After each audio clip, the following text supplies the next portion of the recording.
It is a great honor and a privilege to introduce John Fransman. We're here in your beautiful apartment in Jerusalem. And John, you were born in Holland. In Amsterdam, in South Amsterdam, which was a fairly new neighborhood with many Jewish families living there. What year were you born? I was born August 39, about 3 weeks before the outbreak of the war. My grandmother, who had, my mother's mother that is, who'd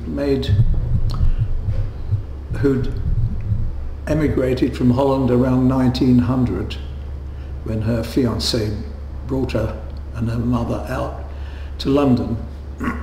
My grandfather.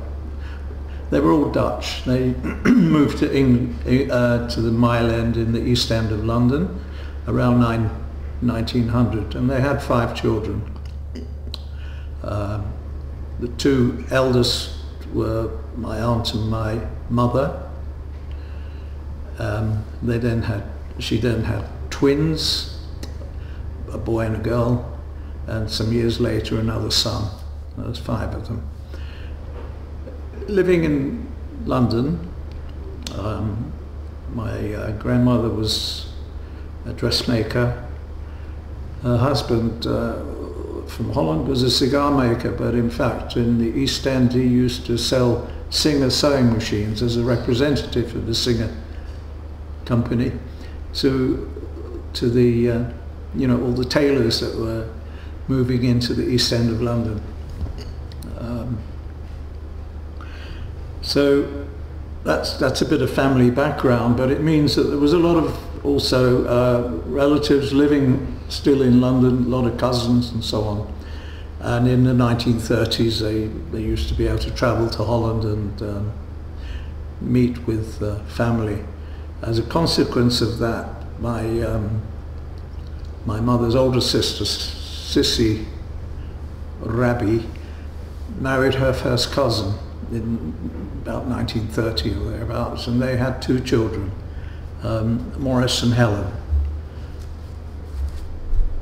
This is a picture of the 2 children they had. Morris was born in 1932, his sister Helen in 1934. She was a couple of years younger.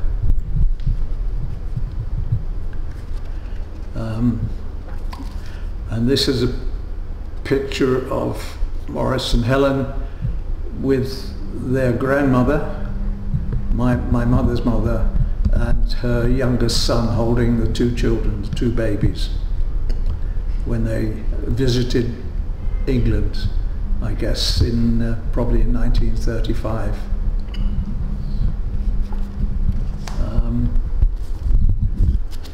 Similarly, a little later, my mother also went to Holland, married one of her best friends of her cousin. My aunt's husband used to play bridge with 3 other guys, and so my mother ended up marrying one of them, Samuel Fransman. And this is Samuel with my mother, Annie Rabbi Fransman, when they were first married, I think in 1938, or maybe this is before they were married, visiting my younger aunt, my mother's younger sister, in London, in the East End, in Mile End. And that also shows my cousin Morris, the one that I just mentioned, was born in 1932, who was also visiting London at that time.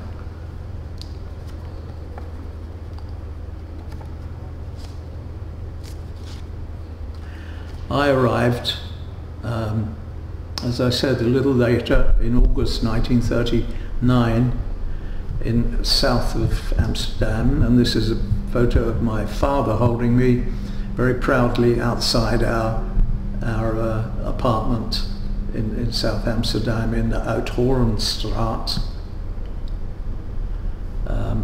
So there I was, maybe a few weeks old or thereabouts. Were you born in the hospital? I don't know.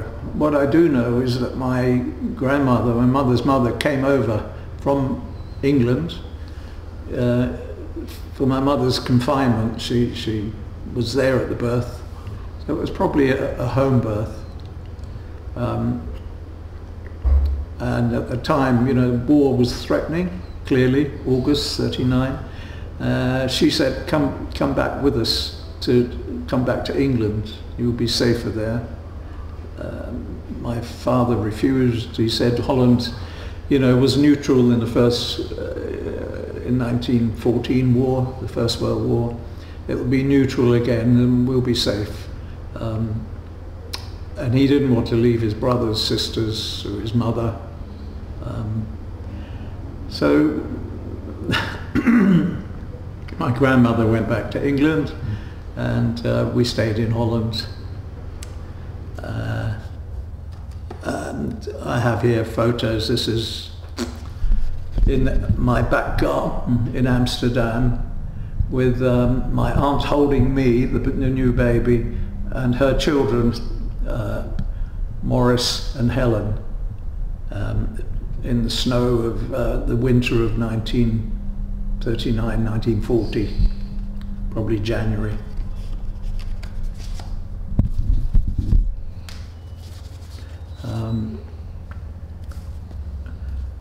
This is me as a little fat little baby playing or being photographed with other friends in the street that I would play with, I guess, or I would be befriended by.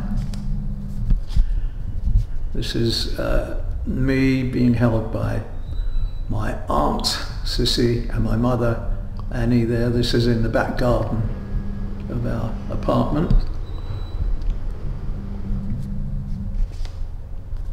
This is a little portrait of me. And one more of my aunt, my mother's older sister, and my mother holding me. It's amazing that these photos survived. Well, yes. The reason these photos survived is because I guess as things were becoming more obvious in terms of Jews being taken away, our parents decided to give things to our friends to look after. So they gave photographs, and as a result I've got all these albums here that belong to my aunts that never returned. And were these given to non-Jewish friends? They were given to non-Jewish friends who returned to us after the war, when we returned. Yeah. My cousins Morris and Helen here, with their neighbour's friend, Yopi. These were Yopi's parents were neighbours to my aunt, and that's where they looked after a lot of the things that we received back after the war, like these photographs. So this is like in the back of the apartments that they used to live in South Amsterdam.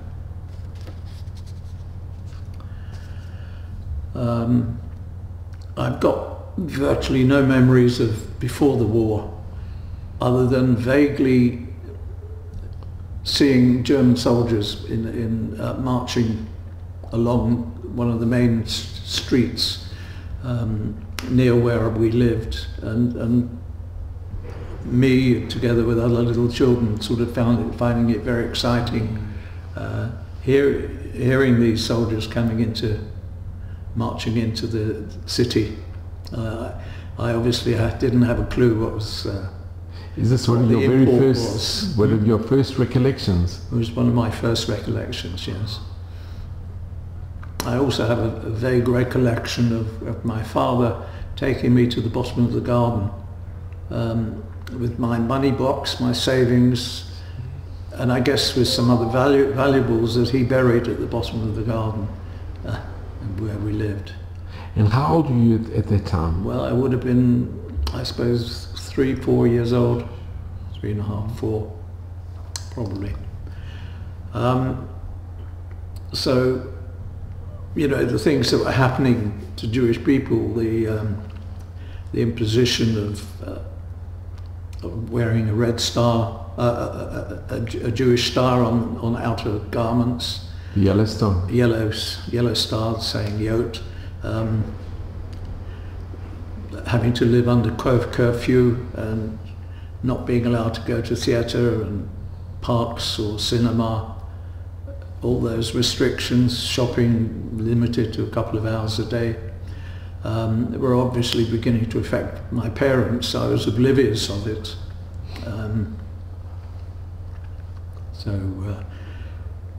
They used to write to my aunt and my grandmother in London, and this is a photo of my uncle, my aunt's, the husband Isaac, and my father Samuel, writing a letter to their mother-in-law in London, and that's one of my father's sisters, older sisters, in the background.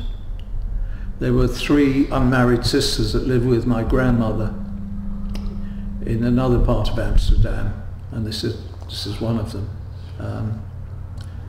My grandmother was widowed in 1926, my father's mother, that is. She was widowed in 1926. Also, I think there was a shortage of men, and so there were a lot of spinsters around in Amsterdam. So, as I say, 3 of the aunts lived with my grandmother. The first one of these, Sophie, who was born in 1902, she was transported, I believe in 1942, she was transported to Auschwitz and murdered there in about April, May 42, one of the earlier ones. The one I showed you there is Tante Lena, the one that was in the photograph there, I think was my Aunt Lena. She and her sister and my grandmother were transported in 1943, and they ended up in Sobibor.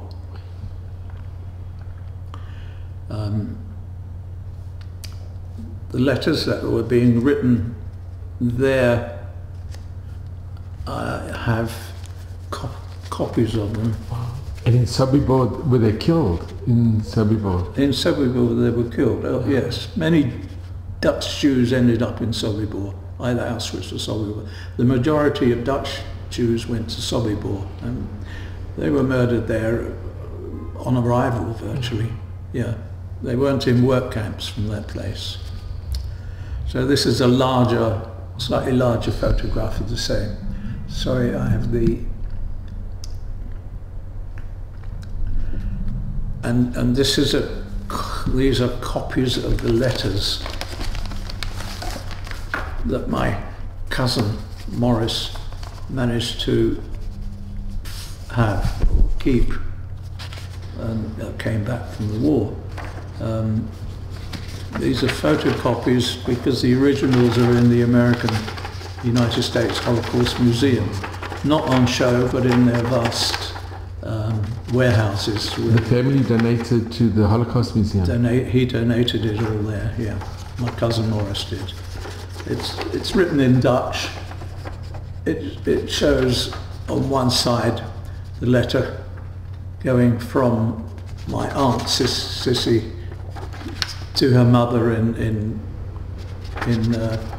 Finchley. They'd moved from the East End to where my uncle Sam had a property in East Finchley in Devon Rise, and so he moved because of the bombing in the East End, he moved his mother and his sister and family, sister, husband, aunt, and some children, a couple of children, all into this house in Devon Rise. You can see with the stamps that the letters were limited to 25 words. They went via the Red Cross, which you see a stamp, but you also see another stamp here, which meant that it had gone past the German censor. I think, wow, this stamp there, which was meant to, what they could write was very limited and wasn't relevant to what was going on politically. That's the stamp there on that side. And this would be the response from my, this one is in June 43, and it was written by, signed by my other aunt, the younger sister that stayed in London, that lived in London and was married in London. This is an earlier version. This is a letter going backwards and forwards. It's on very flimsy paper, so a lot of the ink has gone through, bled through to the other side. But this basically was the same sort of idea as from Isaac Raby, sent to my grandmother Rebecca Raby. This was in, the date of this one was a little bit earlier. Can't see it clearly here, but it would have been about May or March. No, wait a minute, it was February. This one went in February. This backwards and forward. This one that was in June was returned by my aunt because my grandmother, in trying to find any news about her children, her 5 children, or the 4 of them that were involved in two abroad, with her 2 daughters in England. She was so involved in trying to get news, and she was crossing the road in Littleton Road in the East End, in East Finchley. She got knocked down by a lorry and died from a head injury in 1944 at that time. So her daughter responded to the letter there in June without telling them that their mother had died. The 4 children, the two boys, one was in the British Navy, and the younger son was in the British Army out in Singapore, and he became a victim of the Japanese. He was in Changi jail, and then later on in building the railway over the bridge of the River Kwai, working in that sort of environment. But he did survive, as did my uncle in the British Navy, and they came back eventually. We were arrested in June 1943, sorry, and there was a knock on the door. What we called the groene politie, the green police, and a German soldier. They were armed. They gave us about an hour's warning to get some things together because we're going on transport. The green police, that was Dutch. The police, they were Dutch. The Dutch police, yes, but they were totally controlled. The civil service was totally controlled by the German administration, by an Austrian called Seyss Inquart, who was in charge of the Dutch country. Holland was invaded in May 1940, and after a tremendous amount of bombing of the Rotterdam port and so on, the Dutch army gave in after about 6 days of war fighting. So from May 1940 onwards, this was life. But as I say, removal of Jews from Holland sort of occurred from 1942 onwards, the early start of the final solution. Do you remember walking in the streets or the fear of German soldiers or being caught? Well, as I mentioned before, the initial seeing German soldiers marching in was an exciting experience for young kids. Any other memories of? Well, I haven't got. I didn't pick up on the fear that was sort of being transmitted to adults. I didn't pick up on that at all. Even going on transport, when we were arrested, we were taken out from our homes. And you remember when they came to arrest? Station. You remember that incident? No. You were so small. Yeah. Well, I was 1943, June 43. I was not quite 5 years old, and I don't know whether I've repressed my memories, but it's possible as a defence mechanism. So we were transported, taken to the train station, and from by train taken to Camp Westerbork. My aunt also, and a husband and 2 children, they were also taken to Westerbork. This was basically the route for most Jews to go via Westerbork camp, a camp that had been set up by the Dutch government in, I think, about 1938 to house German Jewish refugees from Germany, because there was a lack of housing for German Jews. They'd been coming in, obviously, since the rise of Hitler, and the Dutch Jewish population had increased from about 110,000 Jews in 1933 to about 140,000 by beginning of by 1939, when the start of the war, as a result of German Jews sort of entering, being able to get into Holland, but not much further than that. Although there were efforts to help German Jews get further, get visas and go to South America and places elsewhere. The reality was that there was a conference in Evian in 1938 where the great powers basically refused to take in Jews and said they already had too much and there was no room to take in Jews. I don't know if that was partly anti-Semitic or partly because of the Great Depression that had occurred. There was still a lot of unemployment and difficult economic situations in these various countries. History will determine reality. Anyway, so the population in Holland had swelled to about 140,000 by the beginning of the war. Of that, about 30,000 maybe survived by the end of the war, and of the Dutch Jewish population had been really decimated. Anyway, we were in Westerbork.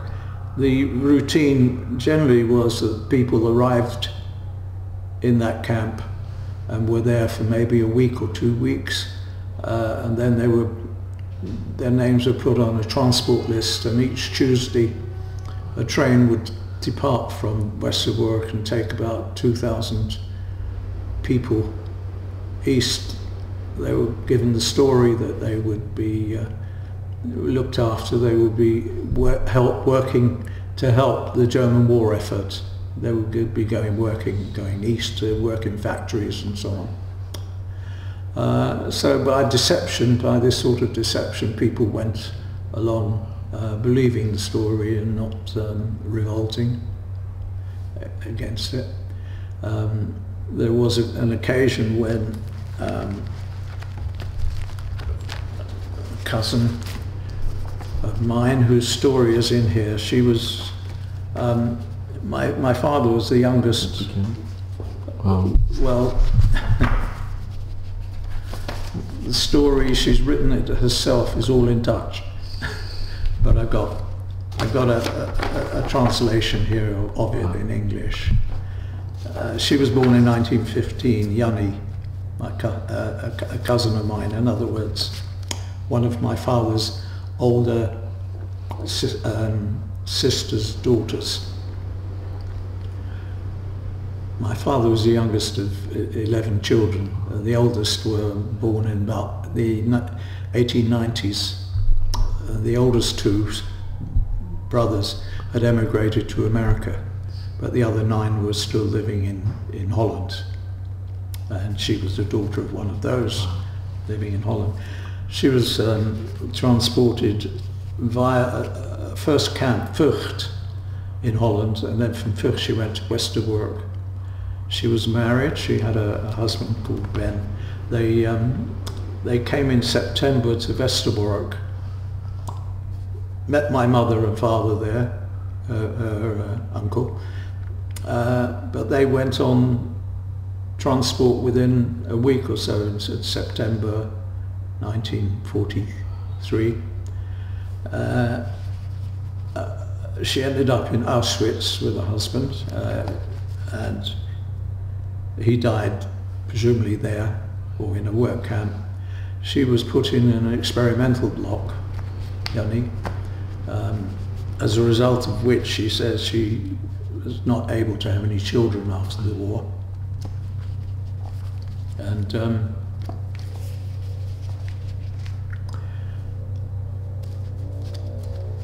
but she survived that. She also had various other experiences, working in, I think, Ravensbrück in a munitions factory and so on. In Auschwitz, was she in with Mengele? Was he involved with the experiments? Well, yes, that's right. She was in the experimental block, but apart from her being infertile, also they also took blood for the Germans from her. But otherwise, she was.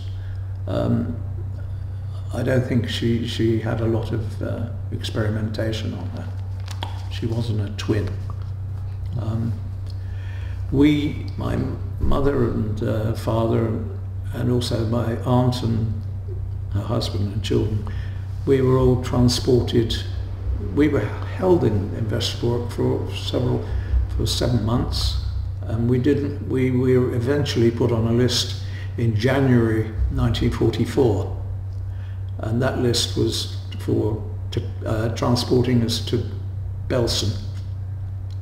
We didn't know why we had this special treatment, but we ended up in what was known as the Star Camp in Belsen.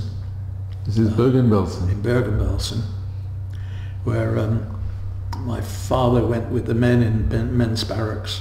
My aunt, her children, my mother and I ended up in the women's barracks, a barrack in Bergen-Belsen. And they were, my aunt and her 2 children were on the top bunk. These were these banks with three high levels. My mother and I were in the middle bunk below my aunt. And that's where we spent the next 14, 15 months till early April 1945, from January 44.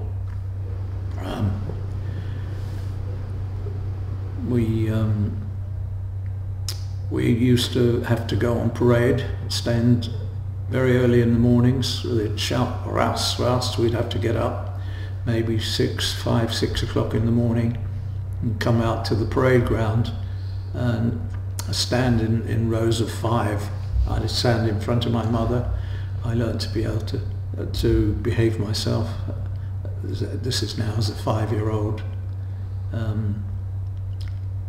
I knew I was sort of very intimidated by these officers in their leather coats and whips and so on that used to go up and down the lines counting, and with their high caps made them very tall and commanding, very authoritative. It was quite scary to me, but anyway, we stood on parade for several hours while they counted and recounted us until eventually they were happy with the numbers. I suppose my memories were probably of a later period when people had started from starvation, from the rations that we had started dying. And also the illness. And so they had to count the numbers that were left in the barracks that hadn't moved out. So that what they did was they got people to bring out the dead, and they'd be lying outside the barracks. They'd be dumped there. Early on, when this happened, when people died, there was a small crematorium in Bergen-Belsen, and that's where they would dispose of the early corpses. Later on, that became an impossible task because of the number of people dying. But at the end of October 1944, my mother and I were called to the men's barracks, and what hit me there was a stench, a totally different smell. It stank. But we were called there because my father had died. He died of the men had been working in a sort of a shoe factory where they were ordered to take apart shoes that had been taken from people that they'd murdered in Auschwitz and so on. So they had to take apart the leather to reuse the usable parts of the leather shoe for rebuilding into new boots and shoes for the German army. That was the work they were engaged in. And the food I didn't describe, but our daily ration was a thin soup made out of potato peeling, Swedes, turnips, all sorts of that type of vegetable. And it would be very watery, it wouldn't be very clean. You'd often have grit mixed in with the watery soup. People used to have to line up, and the women would bring out the milk churns of this soup from the kitchen, and people would either maybe fight to be at the head of the queue, maybe to get a little bit of solid potato or whatever in their soup, and other people would prefer to be at the back. There were often fights about this because maybe there'd be, a solid bit of food, soup or something in the bottom of the churn, milk churn, and they hoped to get that. And that was sort of the lunchtime, midday sort of meal. And in the evening we received a couple of slices of bread, and that was our rations, generally speaking. There were occasional Red Cross parcels that were allowed through, and that was an exciting time when people... And do you remember being very hungry? To get in that. Do you remember? Do I remember being hungry? No, I don't. And I still don't suffer from hunger. Even now I can go without meals and not get any hunger pains at all. I think my body sort of adjusted to the reality. I was also a small kid, so I didn't need the same calories that an adult needed, and that was the problem with men who were working and needed maybe 3,000 calories, and the reality was that they ended up with less than 1,000 calories a day, much less. And that's why my father died.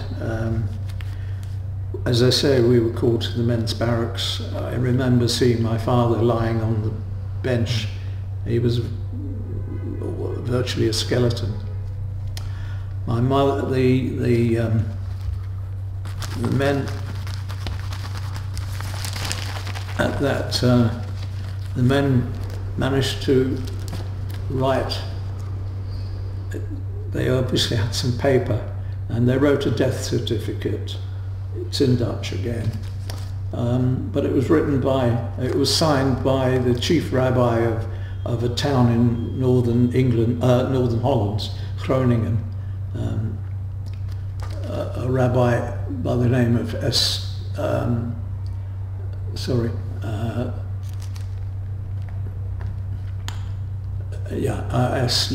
Levinson, who was the chief rabbi of, which it says Opper Rabijn, and two witnesses as well, Mr. de Wilde.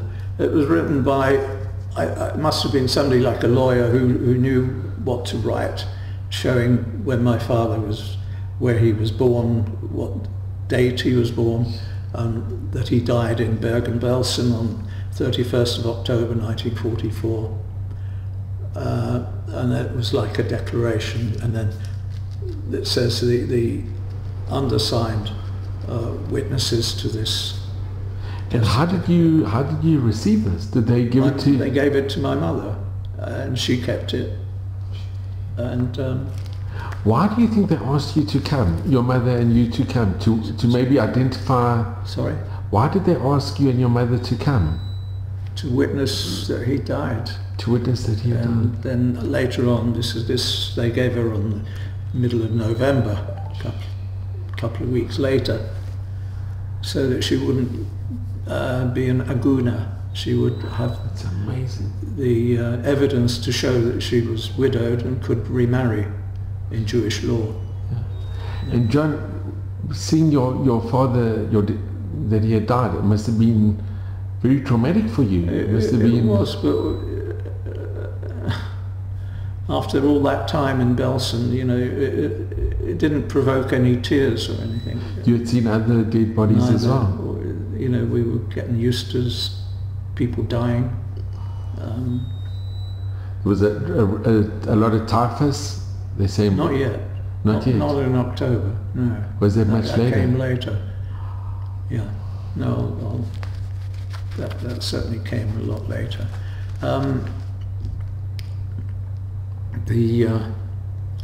A little later in November, either no, I think it was December, my uncle and 180 men were called up, including my uncle. They were all men that had worked in the diamond industry, and they were all taken away, transported, we didn't know where, but my cousin, his son, later found out that they were taken to Auschwitz. They were brought there and possibly tortured because the Germans wanted to find out where the Dutch Jews had hidden stocks of diamonds in Amsterdam when they were, you know, before they were taken. My cousin found out that his father had been brought back to Belsen around about at some time afterwards, but that he died in February 45 in Belsen. I believe of the 180 men, only about one survived. The women, their wives, were there also collected up, rounded up, and they were transported to another camp where my aunt Sissy was in a mine, I think a salt mine, where she worked on munitions. It might have been Ravensbrück, I'm not sure. Oh, she never remembered the name of the camp. And their children, there was about 50 odd children, they were rounded up, put on a lorry, driven around for a couple of hours, and then eventually they were ended up in a barrack somewhere, in a different section of Belsen, totally different section to where we were. But later on, my must have been sometime in maybe the end of December or January, my mother saw them in this other part of the camp, and it was sectioned off. There was barbed wire fence from where we were, where we saw Maurice and Helen. But at least they found out they still had an aunt there. They still had a connection, and vice versa. My aunt still was able to see her niece and nephew. And one day she had a couple of sugar cubes, and when we went to meet up with Maurice and Helen, she threw the sugar cubes over the fence for them. And a capo saw this, and we weren't allowed to talk to people in other sections of the camp. He started to chase my mother. He shouted at her and chased her with this truncheon, was threatening her. I just shrunk away. Somebody beckoned to her to come into a barrack, which she did. She managed to get into one of the barracks and hid somehow. The person obviously helped her to hide somewhere. And so the capo gave up, and she survived. That was quite a traumatic experience, which has stayed with me ever since. There were times when we were, as little children, left alone basically, and we used to play in the mud between the barracks. And I can remember one game we played with a bunch of boys and girls. We dug a hole in the mud and where the water was seeping in, and then covered it up with grass and leaves and little sticks. And that was our way. We were hoping that a German officer would trip up and fall over. It was our way of fighting back against the Germans.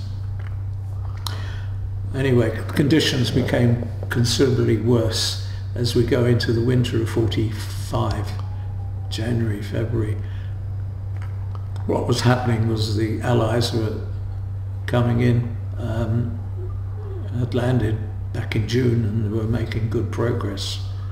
I can remember at that time, on 2 different occasions, dogfights, aeroplanes up in the sky, and stray bullets strafing the barracks. I hid under a table. My mother got me to hide under a table as sort of protection.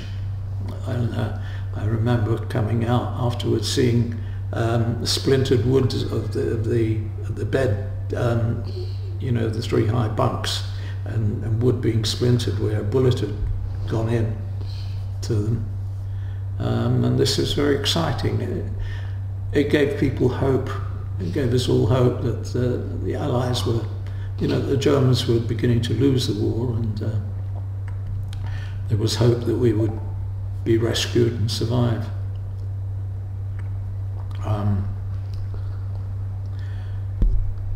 What else? There also, at the same time, there were more people arriving.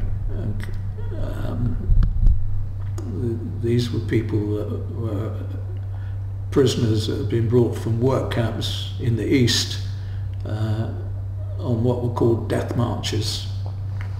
And they were all being brought to Bergen-Belsen, so that numbers were increasing rapidly from January onwards in the camp of Belsen. It was created tremendous overcrowding,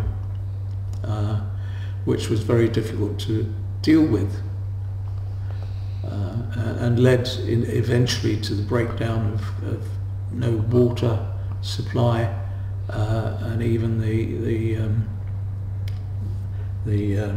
kitchens were unable to provide enough food. They had to bring in food from the nearby villages of Bergen. but it was totally inadequate. And the bread, the flour was a sort of mixture of sawdust and flour. It wasn't proper bread anymore. So one day there was a train, and from our camp, the Star Camp, about 2,000 people went on this train, left Belsen. And the following day there was another train load being collected, and my mother decided we should go on that train. So my mother and I left on this second train about the 6th of April 1945, leaving my cousins, Morris and Helen, in their section with the other children in where they were in the camp. We were on this train for about 5 or 6, 7 days, going backwards and forwards in the German countryside. We ended up in a place called Farsleben, or near Farsleben, which was near Magdeburg. That's the main city, about 100 miles east of Bergen-Belsen and 100 miles short of Berlin in that direction. On the 7th day or so, the German guards that were with us, I saw, were taking off their uniforms and putting on civilian clothes. I saw them burning papers in a dustbin, and they disappeared. They went into the countryside, into the forest. We were left by this train in a sort of a siding. My mother was very weak. She stayed on the train. I stayed with her. And the following day there was a couple of tanks that were scouting, American tanks, and they found this train of 2,500 survivors. Not all of them were survivors. A few people, quite a number of them, had died. Were lying most of them were in the cattle wagons, and you know, quite a few of them had died. But we were, my mother and I were in compartments with proper seats, also squashed in on that train. The Americans got a shock when they saw us. The two tanks, one of them went back to report and carried on with the war effort. They had to report to command. They were the scout tanks, and the other one stayed with the train and put some guards around it. And then the American army sort of came in and had to find somewhere to rehouse 2,500 prisoners, which they did. They found a place in another village called Hillersleben, where there was a German airfield with officers' quarters and barracks, proper housing, where you know the German army families were housed, and they cleared out the remaining officers and rehoused us in these flats. The first thing they did, I can remember, was to take our clothes off, wash us, hose us down, and then dust us with white powder, DDT powder, which we now know is carcinogenic, but at that time it was to delouse us. One of the things I didn't tell you earlier was the routine that my mother had daily while we were in the camp was to use a very fine net comb in my hair to take away lice and the little white eggs that they laid, the nets, which she'd have to break open between her fingernails. That was a regular routine to keep us clean and healthy. There were other people that didn't do that, and they ended up being diseased, being overcome by lice, eating away their bodies. that so conditions, the conditions were indescribable. Can I ask, on the train, did you receive any food? Sorry? When you were on the train, did you receive any food? No food for 5-6 days. And when the Americans came, did they give you? They were giving people a bit of chocolate, cigarettes for those that wanted to smoke. Until they brought us to the barracks in Hillersleben, and then they could look after us properly. But they had to be very careful what they did give us to eat, because our stomachs were shrunk and incapable of dealing with normal food. It had to be sort of very watery porridge type stuff. They say many people unfortunately died from the rich food that they immediately consumed. In Hillersleben, from the train itself, I think there's a small cemetery there now with about 140 of the people that they found that had already died in the train during that time. And then again in Hillersleben, more people died there as well. By the time they set up a small hospital. My mother went into the hospital because she had typhus by then. A lot of people had typhus. Belsen itself was a highly infectious place because of all the people, the filth and disease, the people that they brought in from what were called death marches, where they brought 10,000 people away from a factory somewhere in Germany or in Poland and marched them across the countryside, by which time 10% survived and 90% had died en route. These people were on their last legs and were dying at a great rate in Belsen, but they also brought disease and the lice and everything else that were affecting everyone. It meant, I saw so many dead bodies. Death means very little emotionally to me, as against somebody who knows better, who, as a young child, I thought this was normal. This is how I grew up at that stage of my life, of what normality was. Anyway, I ended up in this little flat in Hillersleben. While my mother was hospitalized, I was looked after by other survivors on the train, Hungarian and Polish women. I learned to speak a little bit of Hungarian at the time, which I've since forgotten. I found my first toys in a cupboard in the flat that I was occupying. There was a little wooden aeroplane, but the aeroplane had the swastika marks on it, or the cross, the German cross, and I was obviously very angry, and I broke the aeroplane. I didn't like that. But I also found two nice little cars. One was a little wind-up car, a red one that you could run on the table, and when it got to the edge of the table it turned round. It didn't fall off.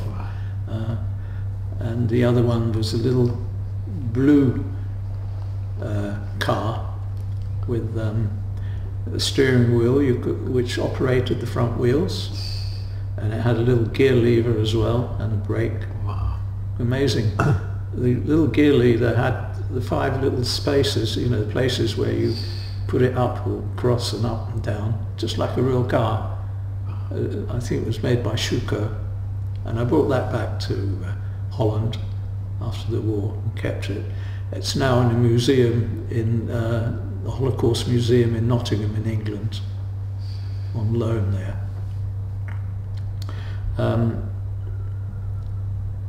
After a few weeks my mother recovered.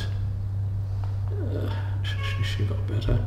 The Red Cross had been brought in and got involved with recording people who had survived, and also helping people return to their countries, to their towns and wherever they lived.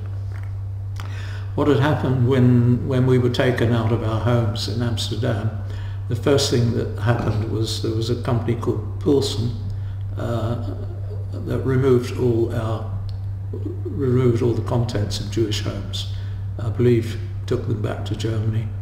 And that's why there's so much in the way of art, paintings and so on, some of which were valuable, many weren't, of course, but that had been the issue of museums that have ended up with stolen art from Jewish people. Still going on still today. Going on today. That's right. But it was all taken, and our apartments, they were like municipal flats, apartments belonging to the South Amsterdam Council, where they'd rehouse people, other families into our place, so we couldn't go back to my home. I think the priority at the time during that early stage was to rehouse National Socialist supporters, Nazi supporters in the Dutch population. About 15% of Dutch people were supporting the fascist Nazi party, and they got the priority in these rehousing of Dutch Jewish families.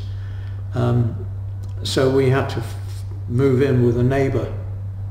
The Red Cross helped us to find a neighbour that was willing to take us in. That's what we did, I suppose, in about May, June 45. We moved in with a neighbour, but after about 3 weeks she found out she couldn't take my noisy, bad behaviour. I was probably a bit of a wild 5-year-old, getting on for 6 at that time. Was it a Jewish neighbour? I think she may have been Jewish, but I'm not 100% sure. Because if she was Jewish, she would have most likely been transported. I'm not sure. But there was another, she put up with this for about 3 weeks and then said we had to find somewhere else. With my mother then found a friend of hers, an English Jewish lady who was married to a Christian man. She had 3 children, 2 much older, an older boy and a girl, and a young boy who was younger than me, about 3 years old, Lucia. And she took us in, and she was much more understanding and kind to put up with me because of her own, having her own children around. So I have some photos of that. First of all, when we left the camp, when we left the American camp in Hillersleben, the camp council, the American soldiers, gave us a certificate of confirming that me, Johnny Fransman, born 14th August 39 in Amsterdam, was since the 12th of January 1944 until the 7th of April 45 in Bergen-Belsen, and that we were held there for possibly being exchanged for German prisoners of war. We were valuable material, and the reason for that was because my mother and her aunt had been born in London, and that's the reason we were taken to Belsen and not to Auschwitz or Sobibor. And maybe that's we why... We didn't know that at the time. Maybe that's why you stayed so long in Westerbroek as well. That's when they knew that she was born in England, and that's why we were held in Westerbroek for 6-7 months before they decided that they wanted to keep people with Allied connections, maybe a visa or birth in England or America or somewhere like that, who might be valuable for trading with German prisoners. They did it with the Templars, with the Templars. They actually did trade with the Templars. Yes, they were traded. So that was the first train that I was mentioned, there was a further train. Can I just ask, how did your mother decide to go on the train? Did she have special permission to go on the train? They were clearing out this special camp, the Star Camp, which had about 5,000 or so prisoners. But it was her initiative to go onto the train?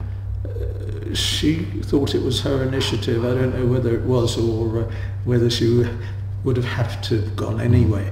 We could have gone on a third train where a friend of mine who also survived ended up. A third train left after us was found on about the 23rd of April, rather later, by Russian soldiers, and they were rescued by Russian soldiers on, as I say, 23rd of April. Meanwhile, my cousins were found by the British Army when they liberated Belsen on the 15th of April, 2 days after us. We were found by the Americans on the 13th of April in Farsleben. My cousins Morris and Helen were found by the British 15th. The British Army, as you probably already know, they rehoused the prisoners that they found in the adjacent camp, which was a German army camp, army training camp, which had proper brick-built barracks where they could set up proper field hospital and rehouse the prisoners. What they had to do was they set all the wooden barracks that we had been in the Bergen-Belsen camp within the camp where all the prisoners had been. They burnt it down because the whole place was infectious. So my cousin Helen, she was taken into hospital barracks, and she was looked after there by young medics that were brought in from England. But unfortunately she died about 10 days after liberation. I have a photo of her here that was taken by a British photographer, and it was published in one of the British newspapers after the war, saying she survived, but in fact she died about the 25th of April. And you can see from her arm that she was really... She was like a skeleton. Like a skeleton, that's right. As were so many of the people that were there, that they found. My cousin, after his sister died, he knew a little bit of English, and his mother had made him remember, remember the address of his uncle in London. And so the army flew him back to London, where he was able to go to his uncle's place. I don't know if his uncle was back yet,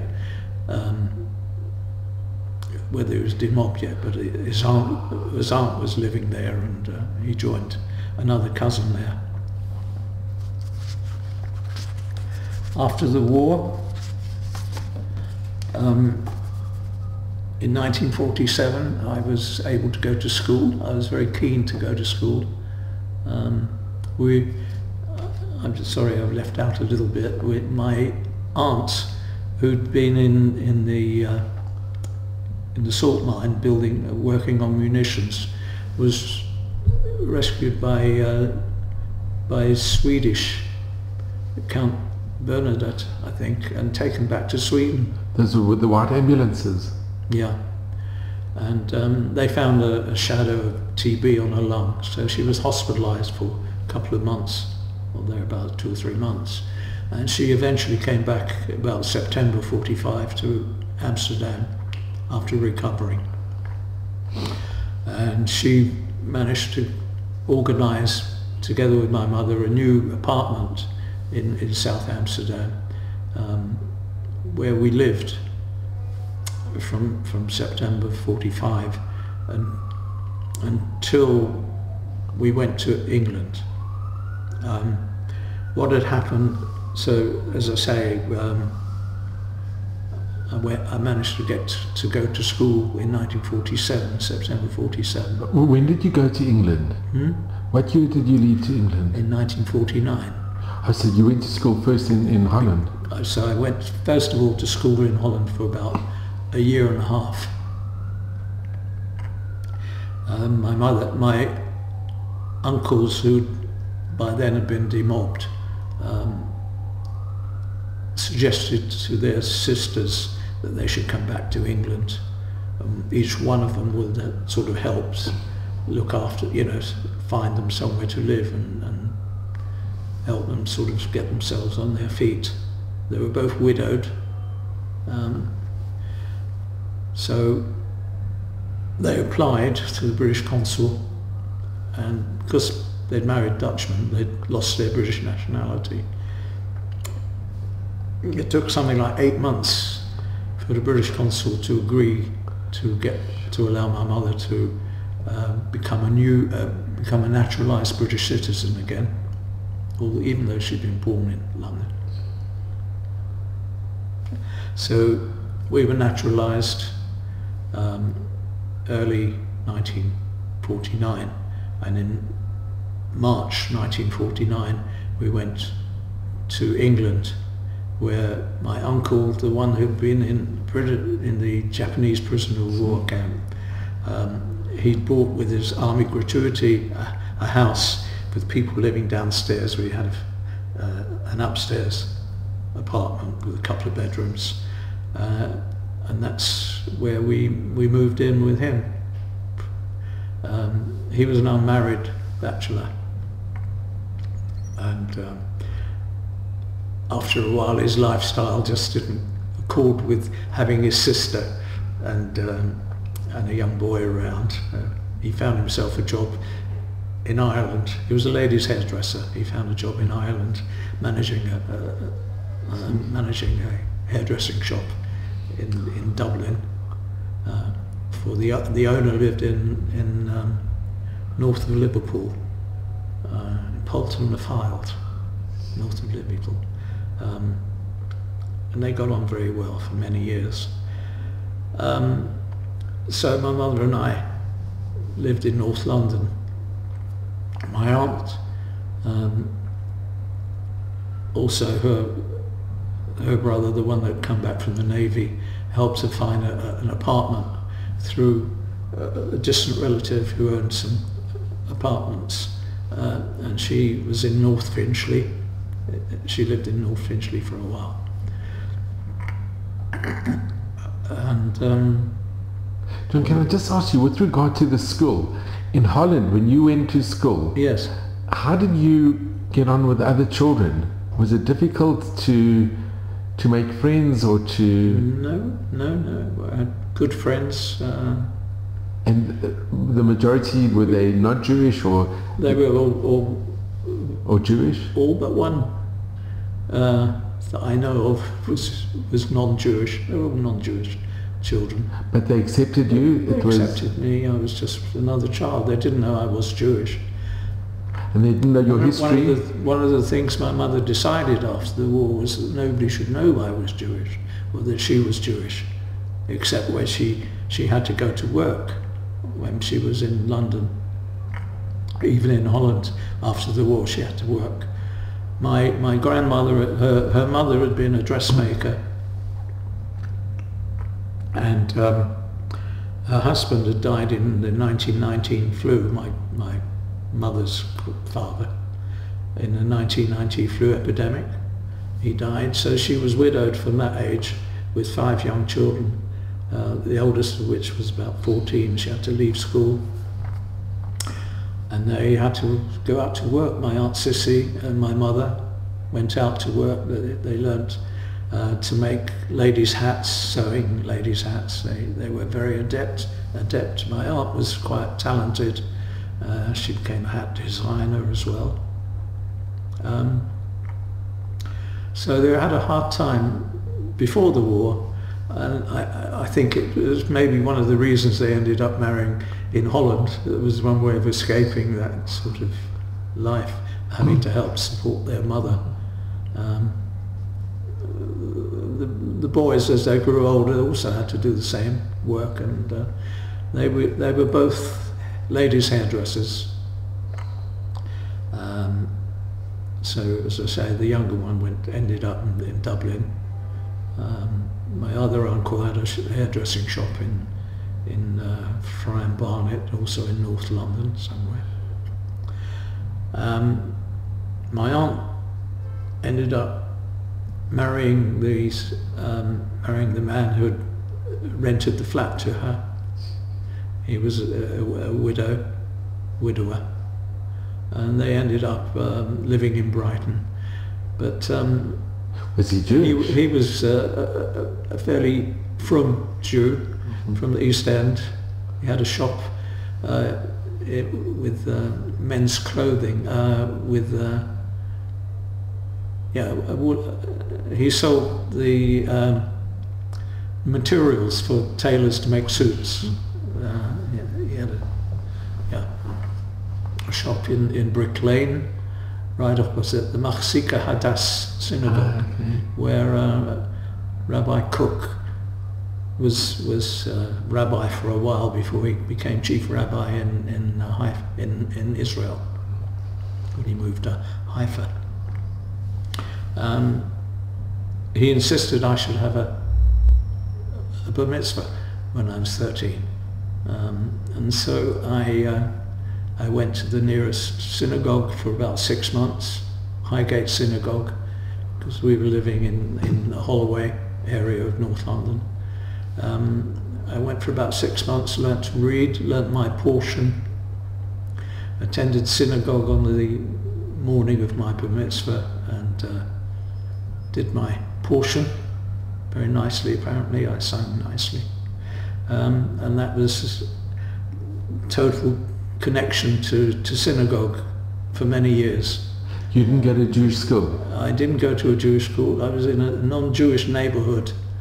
I went to school with, as far as I knew, in a working class neighbourhood of North London, very non-Jewish sort of neighbourhood. And did any of your friends know that you were Jewish? Nobody knew I was Jewish. My mother didn't want anyone to know. That was the lesson she learned from admitting, or that being in Holland and knowing people knew that we were Jewish. She felt led to us being taken away, being collected and rounded up and taken to the camp. So the lesson she learned from that was not to let anyone know. And so I grew up. It wasn't until I was in 16 that my cousin sort of invited me to go to his Jewish club at Muswell Hill Synagogue, and so I went. And in all those years, Yom Kippur or Rosh Hashanah, Pesach, you never... Didn't mean anything to me. Didn't know what it was about. Didn't attend. Carried on going to school.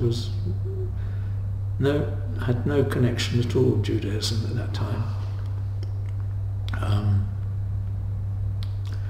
Anyway, I did, when I was in sixth form, meet a Jewish friend, made a Jewish friend, and he was a Zionist, so I ended up going with him to a Zionist club. It was a draw, sort of, I think it's affiliated to Habonim now. Yeah. And I went on a holiday when I was 18 to the south of France to this Jewish Zionist holiday camp, which was fun. I was encouraged to buy some cigarettes on the boat going across the channel, so I could offer them to other people. I didn't smoke at that time, but I was encouraged to smoke, and that was the beginning. I started smoking then as a result of that holiday. But basically, these movements were trying to indoctrinate me into politics, into very left-wing politics, and that didn't suit me. So I didn't stay a member of that for too long. And then I went off at the age of 18 to university in Southampton to study mathematics. Took a degree in mathematics. I didn't join the Jewish Society there either. And they had a society? They did have a society? They did have a Jewish society at the university, but I refrained from joining it. I still remained a supposedly Church of England sort of member. I mean, that in junior school, that was when you had assembly in the morning. I joined in. I used to recite the what they call the Lord's Prayer. Yeah. It's amazing that your mother agreed for you to have the bar mitzvah. Yes. And your mother was there when you had the bar mitzvah? She was, well, we had a little party at home for a close family. Yeah. Yeah, things were very tough. She had to go out to work, and it wasn't until I went off to university that I allowed her. She'd met somebody. She'd met one or two men before, but I was very critical of them, and eventually I agreed. She remarried, and she moved also to where her sister lived in Brighton. And did she marry somebody Jewish? She married somebody Jewish, somebody somewhat older, somebody from a Polish background,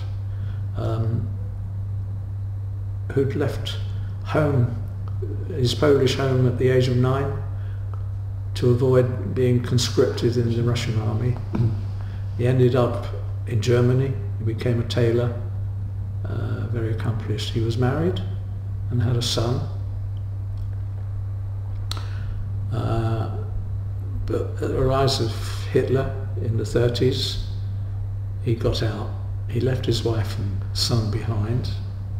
He ended up in Australia, working for a big department store, Jones, in Sydney. His wife and son, I think, ended up in Argentina.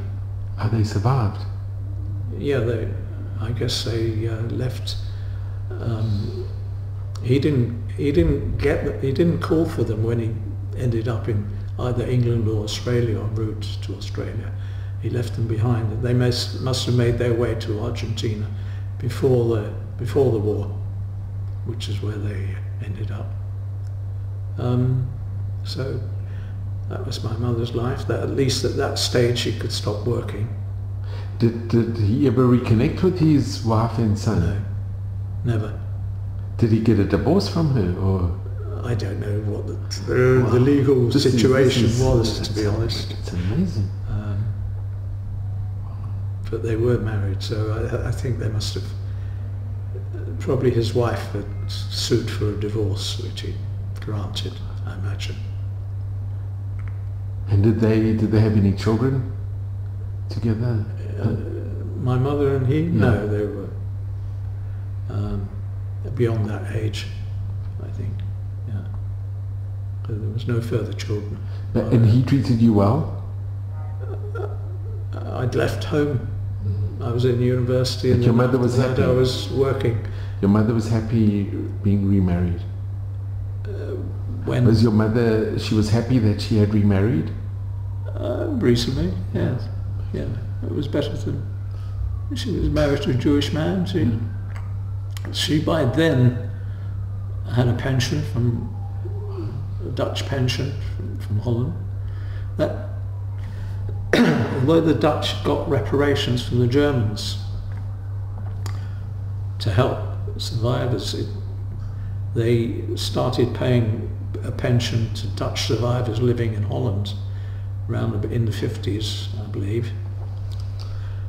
She had to work for a pension until mid-60s, before as a Dutch survivor living outside of Holland, she got a pension from Holland not until mid-60s, about 1964, 65.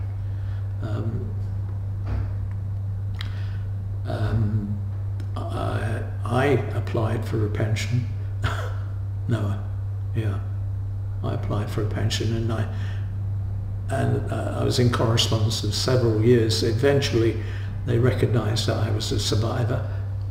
And Took them a long time. And in 1976, by which time I was running my own business, my income was such that it was beyond receiving any sort of pension from them, which was it was based on income rather than on just being a survivor.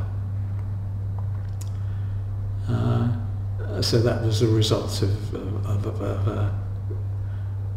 of dealing with the Dutch government.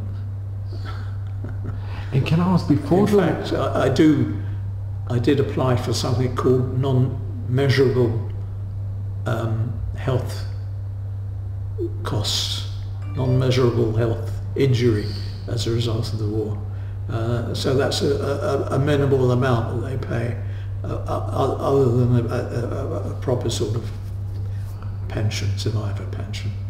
And I received that from the Dutch government. Can I ask, before the war, was your family a traditional Jewish family? Traditional Religious? Dutch Jewish family. The Dutch Jews were they were very much marrying amongst Dutch, you know, not marrying out. Mm-hmm. I know my mother used to go to her mother-in-law, and all the family would get together on a Friday night, and it would be more of a social, but it wasn't a very religious But traditional, life. very traditional. Very traditional. And Jewish later on in the society. years, when your mother remarried, did you become more traditional again? Not or? really. No, it wasn't. It wasn't very much an input Mm-hmm. in her life. More so my aunt, because of her husband was much more traditional, and would go to shul regularly. Take me when I was visiting. He'd take me to synagogue in Hove. He insisted. He bought me my tefillin and my first prayer book, and or my bar mitzvah, yeah, and talus for my bar mitzvah. He's the one that had the influence, and you know, did occasionally when I was in Brighton take me to synagogue. I didn't have much of an idea what was going on. I didn't read, you know, well, I could read Hebrew, but I didn't know what prayers they were reciting at a great speed anyway. Faster than I could read. My Judaism came to me. Let me first go back a little bit. In Holland, I went to school, and I enjoyed school very much. I was a good learner. This was taken on what's called Santa Claus Day, my class with the teacher. And where are you in the picture? Where are you in the picture? I'm a little boy sitting down here at the front row there with my two girlfriends on either side. Yeah. But at the back there's St. Nicholas with Black Peter, you know, somebody blacked up, as his servant, who used to give out all the presents. Little kids believed in all that. This is some years later when I graduated with a master's degree at Southampton with my mother and my aunt, the two survivors. That's wonderful. Right. Now, in here I have a multiple number of photos. More. This is the school in Holland. When the weather was nice, we sat outside, and this is me in my classroom. If I can just... Oh, yes. This is lovely. Oh. That's me in the classroom. And you were happy? You were happy going to school? I was very happy going to school, yeah, in Holland. Here we are, St. Nicholas. Where am I on this one? a little bit hidden away behind there. That's a 7-year-old there. This was me after the war, here. And here, this is where we lived. This has all been built up now since. And are the apartments still there? This is in the neighbour's flat, the people that gave back these photographs and other things that they looked after. And this is me as a 13-year-old in Brighton.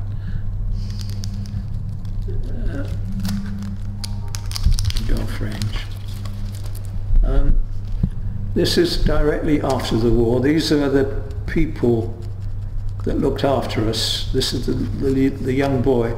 This is 1945, 46, winter of. There's snow on the ground. And you'll see I was quite a skinny little boy there. This is the neighbour's son that went to school with my cousins in a school that where Anne Frank Same school. was in school as well, opposite. And this is a picture of my mother and me after the war, immediately after the war, in 1945. And in that Anne Frank, it was also Hannah Goslar, who just has passed away this was week. a friend, yeah. She was her best friend. A small community. Yeah, no, I mean, he and my cousin went to a school that was across the road from the school that she went to. It was not quite the same school. This is the uncle that looked after my mother, that took my mother and me in. He's the one that survived the camp, the Japanese prisoner of war camp. And he helped build over the He was River Kwai. taking me and my aunt's daughter on the holiday to Southend for the day.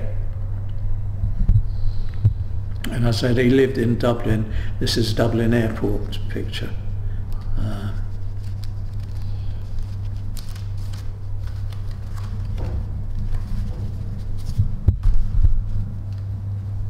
Various other photos that are not relevant here. But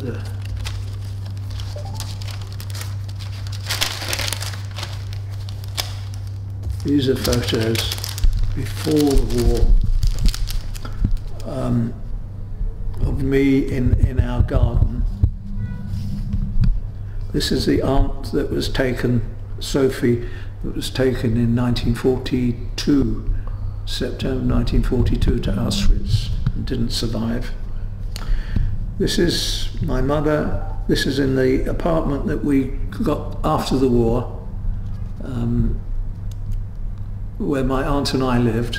And this is the neighbour that my aunt's neighbour, who took in all these things and gave us the photos and other things back and returned them to us. She was the mother of the boy you saw in the previous shot. This is more photos of me as a baby.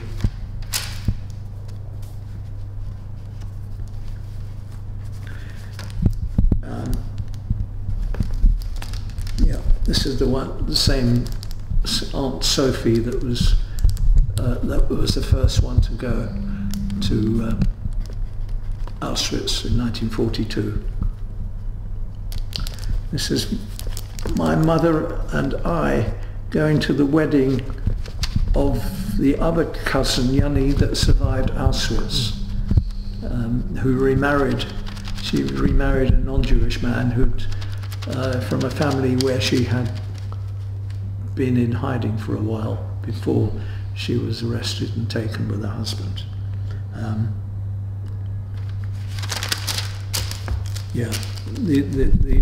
These were taken. This is before the war. This is me before the war. These are me and the little boy that took us in sort of September 45. Up until September 45, from May till September, with the Jewish lady that was married to a non-Jewish man.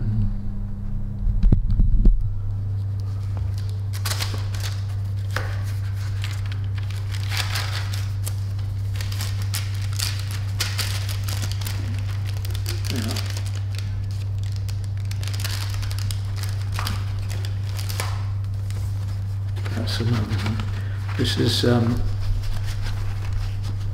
picture again of Helen when she died at the age of 10, 11. This is her older brother, Morris, that survived.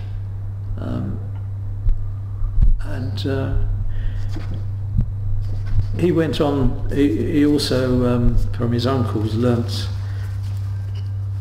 to become a ladies' hairdresser. And he then went into the merchant navy. He used to